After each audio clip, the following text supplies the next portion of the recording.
Bueno, muy buenos días. Nos encontramos aquí con la analista política muy conocida en Latinoamérica, Gloria Álvarez.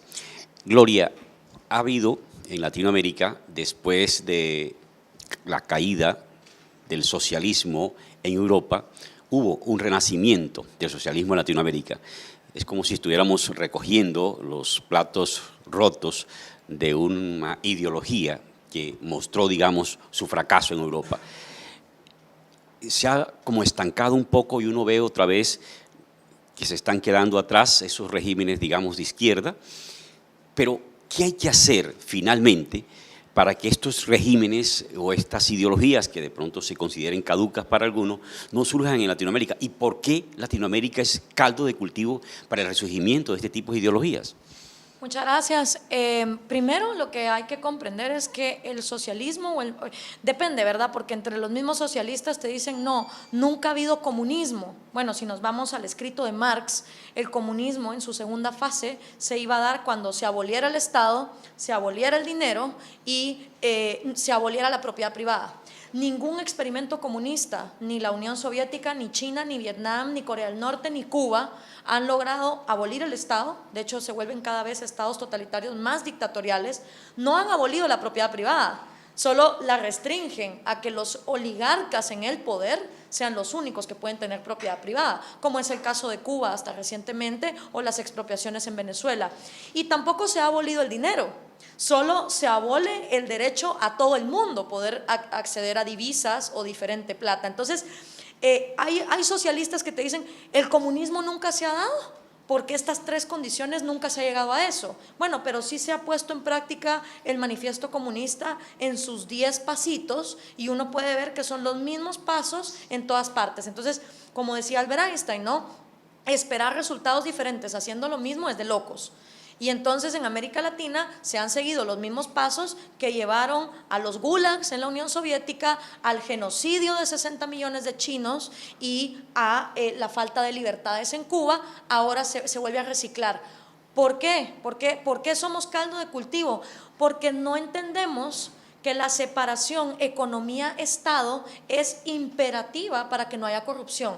Entonces, en los años 90, cuando la mayoría de nuestros países dejamos las dictaduras militares, que también controlaban las economías, con sustitución de importaciones, por ejemplo, recetada por la CEPAL, esta idea nefasta de que todos los países en América Latina éramos enemigos, porque todos éramos países agrícolas, y que todo lo que deberíamos de hacer es cerrar fronteras y sustituir importaciones, y eso nos tenía en una gran miseria. Saliendo de esas dictaduras militares, entramos a gobiernos civiles y democráticos, ¿sí? Y empezó a ganar una derecha, ¿sí? Una derecha que en teoría ofrecía capitalismo y libre mercado. Pero libre mercado significa libre, ¿no?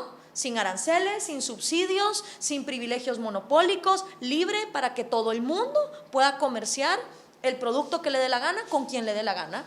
Y entonces hubo privatizaciones. Pero esas privatizaciones no fueron para abrirse al mundo, sino que se concedieron de manera monopólica a amigos del presidente, a sus cuates, a sus compañeros del partido, a sus colegas de la universidad. Entonces, sí, hubo un desarrollo en América Latina. Nadie puede negar que América Latina ya no es las ciudades que parecían más pueblos de los años 80, a la modernidad que hay hoy. Nadie puede negar que no ha habido incrementos en salubridad, en electricidad, en acceso a agua potable. Por supuesto que los ha habido, pero el problema es que para la mayoría de la gente volverse emprendedora en este modelo durante los años 90 no era factible. Entonces la mayoría de las poblaciones se volvieron consumidoras de mercados que sí, se abrieron, pero solo para una élite. Y eso va creando un hartazgo y un resentimiento social. Y la gente que no entiende de economía, porque claro, pretende ser educada por los mismos gobernantes que las quieren ignorantes, le achaca esos fracasos al libre mercado. Ah, esto es culpa del capitalismo, esto es culpa del libre mercado.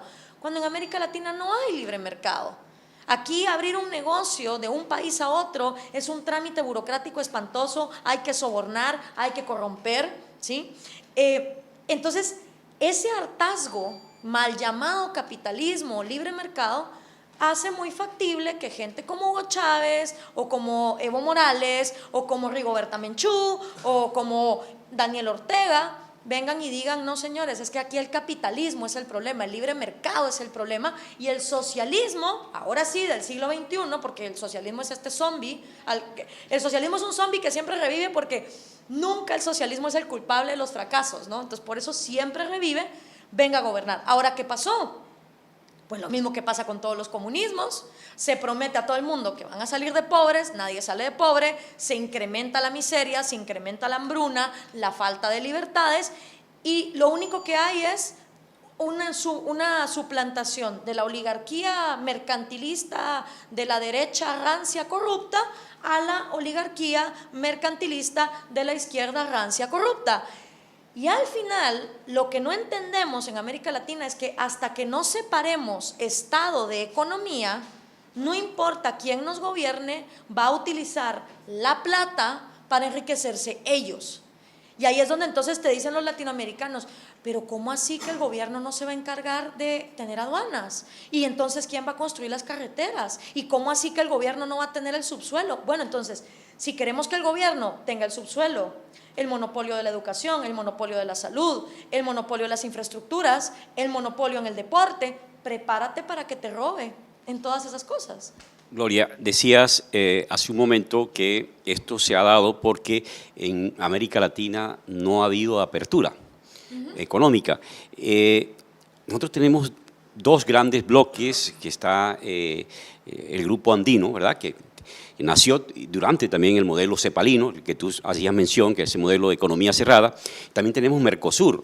¿Eso tú no llamas apertura, o es una apertura solamente hacia América Latina, o llamas tú apertura que sea de América Latina hacia Europa, hacia Estados Unidos, por ejemplo?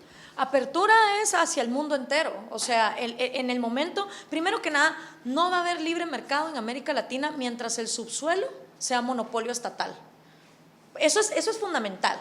O sea, si el subsuelo de nuestros países está en manos de los burócratas de turno, entonces la conflictividad y los privilegios económicos siempre se van a dar. Y este es un debate que yo tengo con los supuestos líderes proindígenas en mi país, ¿sí? La izquierda siempre te habla de empoderemos al indígena.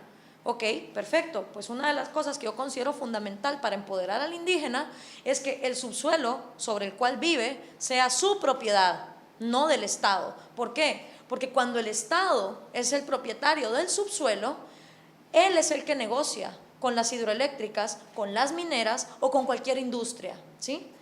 Y el que se lleva la mejor parte es el Estado, que le dice a las hidroeléctricas y a las mineras: pasen adelante, entren a la comunidad.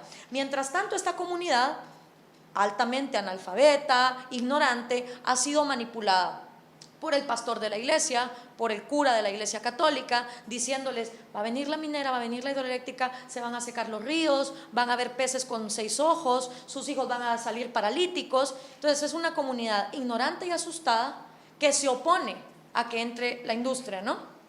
¿Qué pueden hacer? Nada. La industria igual entra. ¿Por qué? Porque el subsuelo no es de ellos, es del Estado. Entonces, cuando vengo yo y propongo a esa gente proindígena empoderamiento desde la izquierda, que lo que hay que hacer es quitarle el subsuelo al Estado, te dicen que no. Y ahí es donde se evidencia que el socialista realmente no busca empoderar al ciudadano, sino que lo que busca es mantener el aparato burocrático para que cuando él llegue a ese aparato burocrático, él pueda lucrar del mismo. Entonces, apertura comercial no va a haber si el subsuelo sigue siendo de los estados, si sigue habiendo proteccionismos y aranceles, si sigue habiendo desigualdad de condiciones para comerciar entre un país y otro. Y los tratados de libre comercio, de hecho, se vuelven tratados de exclusión y privilegios, porque para que haya libre comercio lo único que se necesita es abrir las fronteras y ya está. Los tratados de libre comercio sirven para meter los excepto. Sí, vamos a tener libre comercio excepto en la industria X o en el monopolio tal. Y al final entonces la gente, claro, culpa al libre mercado cuando realmente sus países están en puestos en el índice de libertad económica vergonzosos. Así es, Gloria. Indudablemente tenemos unos gobiernos de izquierda que han llegado democráticamente al poder. a pesar de que la teoría marxista a la que tú aludías ahora dice que para llegar al poder, para que el socialismo se implante, debe mediar una revolución violenta, una revolución obrera violenta, con sangre, ¿cierto? Pero, no obstante, han llegado al poder por la vía democrática que ellos critican, que es el capitalismo, ¿cierto? Una vía, digamos, democrática por ese capitalismo que tanto odió Carlos Marx. No obstante que ellos han llegado por la vía democrática, ¿no crees tú que se siente que se están tratando de atajar también lo que están haciendo o ellos mismos se están autodestruyendo? ¿A qué te refieres con atajando? Por ejemplo, está Daniel Ortega en Nicaragua, están tratando de bajarlo del poder, está Evo Morales en Bolivia, están haciéndole movimientos, se está dándole a entender a ellos que la única forma de que el socialismo llegue al poder es haciéndole caso a Carlos Marx para que no haya peligro de que se baje, porque mira, por ejemplo, Fidel Castro y los Castro llevan más de 60 años en Cuba, ¿verdad?, gobernando. Es decir, están como tratando de decirles a ellos, miren, si usted llega por la vía democrática, corre el peligro de que no dure sino 10 o a los sumos 15 o 20 años, que es lo que tiene, por ejemplo, el chavismo en Venezuela. Por lo tanto, sí es valedero llegar al poder, el socialismo, quiero decir, por la vía de la revolución. ¿Eso es lo que estamos tratando de decirle? Yo no sé, pero para mí violentar la vida, la libertad y la propiedad privada en otro individuo no tiene excusas ni tiene exceptos. O sea, para mí no hay justificación para la violencia y no creo que la violencia se acaba con más violencia. Me parece completamente absurdo. Por eso, y porque los socialistas, o sea, a los socialistas nunca les vas a ganar a través de la violencia, porque ellos son los expertos en gulags, ellos son los expertos en torturas, ellos son los expertos en genocidio. 100 millones de personas han sido víctimas de los experimentos comunistas. Entonces, ellos son los expertos en insultos, ellos son los que no les gusta debatir, porque saben que sus ideas son fracasas y caducas. Entonces, a mí misma me pasa, yo le digo a los socialistas, sentémonos a debatir, pero debatime mis ideas. Imposible, te insultan, te denigran, te agarran por la genética. ¿No te bajan de pequeña burgués? Claro, porque luego te hablan de sí, la Pachamama, todos somos hermanos, la tolerancia, excepto si sos mujer, estás a favor del libre mercado y sos rubia. Ahí sí sale el racismo, sale la intolerancia. ¿Por qué? Porque no pueden debatir ideas. Entonces, para mí, la única manera de ganarle a los socialistas es con la batalla de las ideas. Sí, es muy loable lo que están haciendo los venezolanos saliendo a las calles, pero el venezolano tiene la mentalidad socialista, en su gran mayoría. Siguen pensando que Maduro lo que hizo mal es que no les está dando suficiente comida y no les está dando suficientes medicinas. Entonces, mientras esa mentalidad de papá gobierno, cuídame, pero por favor no me robes, exista en América Latina, nos van a seguir viendo la cara de pendejos. Ya trajiste a colación lo de Venezuela y creo que es una buena forma de llegar también un poco a Colombia, ¿cierto? Por lo que estamos viviendo. Este proceso de paz que parece que por fin sí es exitoso con las FARC, ¿cómo lo ves? Mal. ¿Por qué? Porque primero que nada, ahorita que estuvimos con la Premio Nobel de la Paz del año 2011, ella dijo algo que es fundamental y dijo, las dictaduras son la raíz del hambre y la muerte, ¿ya? De las dictaduras no puede salir nada bueno, de la dictadura es la raíz de la pobreza y la corrupción, ok. Entonces, ¿cómo me explicas tú que se hagan unos acuerdos para una supuesta paz utilizando de sede la dictadura más antigua y más cruel que tiene América Latina, que es Cuba? Es absurdo, es ilógico utilizar como sede la dictadura más cruel que ha tenido este continente para pretender paz en otro país. Un país que ha violado consistentemente la vida de los cubanos, la propiedad privada de los cubanos y la libertad de los cubanos, no puede servir de sede, ni de aval, de transparencia, ni de nada, para un país que está buscando la paz. Entonces, el primer grave error que yo veo es que en Colombia la neurolingüística y en la manipulación cultural le han hecho creer al colombiano que acuerdos de La Habana son sinónimo de paz. Y entonces, si tú estás en contra de los acuerdos de La Habana o tenés cuestionamientos al respecto, entonces eres proguerra y tú eres un maldito que quiere que tu país siga teniendo sangre. Y tal vez lo que genuinamente está pasando es que la gente que sí quiere paz se da cuenta que con esos acuerdos la paz no se va a lograr. Y yo vengo de un país que en el año 96 firmó sus acuerdos, ¿ok? Después de 36 años de conflicto armado entre una guerrilla marxista que quería hacer un copy-paste de Cuba y un ejército. ¿Y qué pasó con esos acuerdos de paz? Pues que los militares, los indígenas, los exguerrilleros, los medios de comunicación, los políticos antiguos, los nuevos políticos, todo el mundo metió sus condiciones económicas, ¿no? Coche retazo. Claro, una lista de Santa Claus, donde unos pedían plata en efectivo, otros pedían tierras, otros pedían medios de comunicación, otros pedían amnistía, diferentes cosas. Entonces, para mí la paz es simplemente el compromiso de ambas partes de progresar de manera compasiva, respetando la vida, la libertad y la propiedad privada. De aquí en adelante se va a respetar la vida, la propiedad y la libertad de todos los individuos. Eso es la paz. Así es como las guerras se acaban, ¿no? Pero cuando se hacen estas listas de Santa Claus, estos acuerdos, que por supuesto la responsabilidad se le deja al Estado, ¿no? Ahí que mira el Estado cómo paga por toda esa lista de regalitos. Son estados que están débiles porque vienen de procesos que los debilitaron. ¿Y qué pasó en Guatemala? Pues que todas esas promesas nunca se cumplieron. Y esa frustración social que genera que no te den tu regalito se traslada a más violencia. Hoy por hoy en Guatemala mueren más personas de las que murieron durante el conflicto armado, porque toda esa violencia se trasladó a las famosas maras, a las pandillas que extorsionan, secuestran, violan y matan, y a los narcos, a la narcoviolencia. Entonces, sí, ya no tenemos guerrilla y ejército, pero tenemos maras y narcoviolencia y un Estado que en el 90% del territorio nacional no está presente. Gloria Álvarez, a mí se me ocurre pensar, cuando hablabas en un principio de los nacimientos de la guerrilla, que Latinoamérica era más rural, los países nuestros eran muy rural. Se hizo finalmente la paz, por ejemplo, en tu país, pero resulta que ahora tenemos países más citadinos y los maras no están en la ruralidad, no, están en las ciudades. Sí. ¿Tendría algo que ver ese surgimiento de esos conflictos en las ciudades con que América Latina ha pasado de ser rural a ser citadina?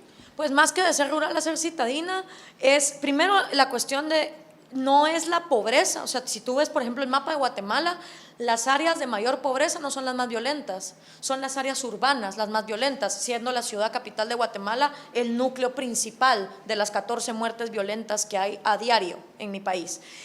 Lo que pasa es que la juventud se empieza a trasladar, ¿no?, a áreas citadinas. En el caso de Guatemala afectó mucho dos cosas: el conflicto armado, pueblos, poblaciones que quedaron abandonadas porque o entraba la guerrilla o entraba el ejército, arrasaban, entonces lo único que te quedaba por hacer era agarrar a tu familia e irte a un poblado más grande, más urbano. Y lo segundo fue el terremoto de 1976, que obviamente en las áreas rurales, donde las estructuras eran mucho más precarias, se te cae la casa y optas por llegar a la ciudad. Ahora, ¿qué pasa si tú llegas a una ciudad donde no hay libre mercado y donde la élite tiene privilegios proteccionistas y económicos? Pues que entonces no te queda otra más que vivir de una manera indigna, sobre todo en los barrancos. Y ahí fue donde empezaron a crecer las favelas, las champas de Guatemala, en diferentes zonas que se fueron armando de manera aleatoria, como hoy vemos en Caracas.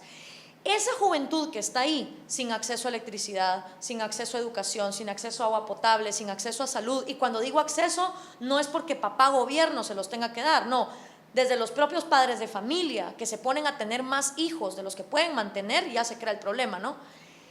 Aparte de alcoholismo, prostitución, abuso psicológico, violencia familiar, violencia sexual, son adolescentes que crecen sin autoestima, sintiéndose poca cosa.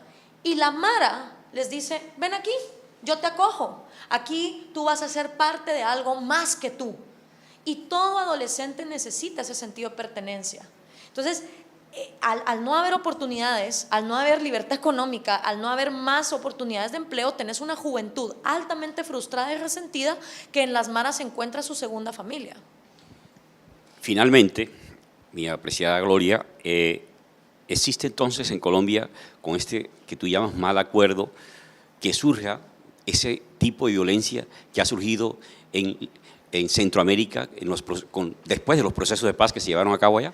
Bueno, recuerden que personas que durante décadas su negocio ha sido la violencia, ¿sí?